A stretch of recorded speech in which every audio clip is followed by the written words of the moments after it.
Hello guys, in this video I'll show you how you can install Essential Mod for Minecraft 26.1. So without further ado, let's get started.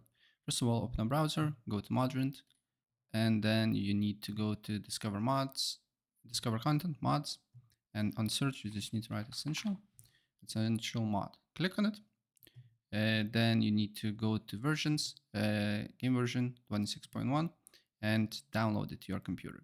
Then go back one time again, go to mods, Fabric API, versions, and then make sure to select a game versions 26.1 and download Fabric API from here. And once it's downloaded, then go to fabricmc.net and download Fabric Loader for Windows, right? Once you have these files, you need to close completely Minecraft Launcher because Fabric Installer will not work. And then wait until it loads up. Look for a Minecraft version, make sure 26.1, install it. If you're getting error, there is two ways why. First one, you did not completely close Minecraft Launcher, or you don't have Java. So go to the browser and install Java.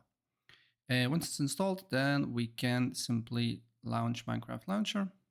Wait for a couple of seconds until it loads up. And then I will show you what you need to do here next. Go to Java Edition, installations, then look for Fabric Loader 26.1, press folder, go mods, then drag and drop these two files, right? Then you can close this and load Fabric Loader 26.1. So guys, my game is loaded, and as you can see here, there is a essential mod here. So that's pretty much it. If I help you out, please press like.